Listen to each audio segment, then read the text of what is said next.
Hi everyone, we're here at Scrapbook.com. My name is Frank Garcia with Prima, and today we're going to be creating a beautiful mixed media project.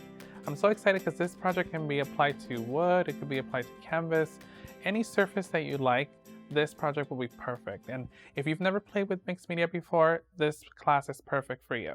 So I kind of want to show you the project here. We have a beautiful wood panel here, but again, you could use it on anything that you have. You can do a canvas or anything like that.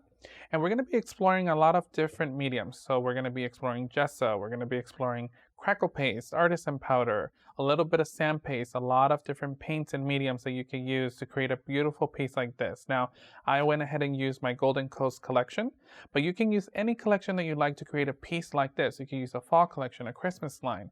I've had a lot of people use different types of themes to create something like this. So it's really easy, simple, and if you've been a little bit intimidated from mixed media, don't worry, I'm going to guide you through it step by step, and you're going to create something beautiful like this. So you could see this one is a little bit more fun and a little bit more fresh, has a lot of really bright colors, but you can also create something like this that has a little bit more of a vintage feel, a little bit more rustic, a little bit more brown and minty. So I'm going to guide you step by step. I hope you guys will join me for this exciting class.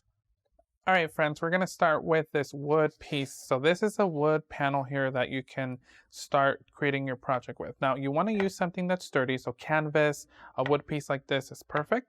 So I went ahead and took one of my favorite papers from my Golden Coast collection. This paper is perfect for this because it has sort of like a collage, so it really doesn't matter where you start. I went ahead and cut this down to 11.5 by 12. I'm going to flip it around and I'm going to use some of my artisan tape to kind of get it going.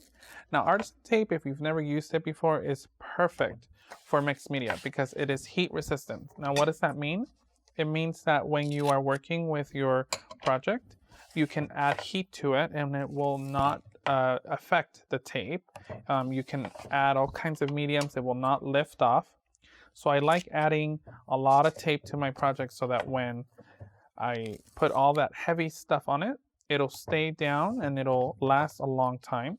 So that makes it really easy to create. Now, this tape particularly that I'm using is a 2-inch. So as you can see, once you kind of get it going, it covers a large area in a small amount of time, okay? And all you need to do is just kind of put it down and cut the pieces that you need. Now, if you're making a smaller piece, obviously you can cover it much quicker. So I'm just gonna go ahead and make sure that that's nice and burnished into my paper. Okay? And you don't want to leave any large areas uncovered because otherwise they're gonna go ahead and lift off when you're heating. So that's not what you want to do with mixed media, because then you're going to have kind of weird areas that are going to lift off and then it's not going to look good. You also don't want your piece to not have really good tape because then all of your pieces are going to fall off over time and we don't want that. So I'm going to lift this off and kind of get it started. Now when you're peeling this, if it kind of peels off a little bit, you want to make sure you're burnishing it really well. So you could also use a bone folder or anything like that to kind of get it really stuck onto the paper. Now once I get that off, I'm going to position it on my piece here. Now because this is a taller piece, I'm going to go ahead and start right up at the top, leave a little border, and I'm going to go ahead and adhere it down. Now I'm not too worried about the bottom because we're going to add some beautiful embellishments down there, so it doesn't really matter if we have tape or not. We're going to go ahead and burnish that really well. Now the first step is going to be our stencil. Okay, so we're going to use this really cute dot stencil. It could be any stencil that you have. And we're going to go ahead and start up here. Now the first medium I'm going to be using is going to be this here. This is our Platinum Crackle. Now this medium is sort of like a modeling paste, but it has a crackling effect to it, which is really nice. It'll create some nice texture. I'm going to take a palette knife and I'm going to go ahead and scoop a little bit of this onto my project. I'm going to slide this down a little bit to make it easier for me. And I'm just going to randomly do this. So it doesn't have to be in a particular order. That's the fun of mixed media. It does not have to be perfect, okay? A lot of people get worried that it's not going to look right or it's going to look funny, but that's really what mixed media is all about. It's just about having fun. So I'm going to just lift this up a little bit. You can see how you have a little dot pattern there. I'm going to add a little bit more up here. Now, if it gets onto the wood, great, because that's really awesome to get a little bit of that texture on the wood.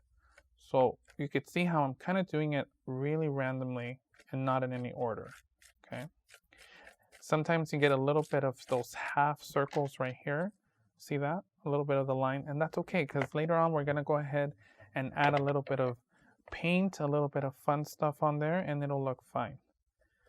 So I'm adding some more down here. And I'm trying to get it as thin as I can because then later on when I dry it, it'll be easier for me to dry and it'll be much quicker. So I'm gonna go down here where the wood is, and I'm just gonna go ahead and apply a little bit of that in here. Now the crackle paste does come in different colors. So it comes in copper, comes in this beautiful platinum color. And it's really cool because you can add it to anything. Now, if you didn't want to use it through a stencil, you could just use it alone. So you can use it to create kind of textures on canvases, textures on cards, or any sort of project that you have in mind. It's a really fun medium, and over time, once it kind of starts to dry, it'll crack, which is really the cool effect of this medium. All right, now I think I have a pretty good assortment here of crackle. I'm gonna just add a little bit more down here, just for fun. And you'll see the effect that gives. Now I'm not gonna dry it right away. I'm gonna let it kind of hang out for a little bit because I want those natural cracks to appear. You can definitely dry it if you want, but if you dry it, just keep in mind the cracks will not be as large as they would be if you went ahead and let it dry on its own. So I kind of like to let it hang out for just a little bit. Now I'm gonna set aside my stencil and I'm going to clean off my palette knife, and I'm going to go on to the next medium here in just a second. Now we're going to let this medium dry, our platinum crackle paste, and in the next lesson I'm going to show you a little bit about texture paste. This is a really exciting and fun medium that has a sand-like finish, so it's white sand texture paste, and we're going to add it to this project to kind of give it a little bit more texture, a little bit more touch, so that it kind of fills in that whole beach vibe. So we're going to show you that in the next lesson. Thanks for watching. If you like this video and want to see more from Scrapbook.com, please like, share, subscribe, and leave a message. Happiness is life handmade.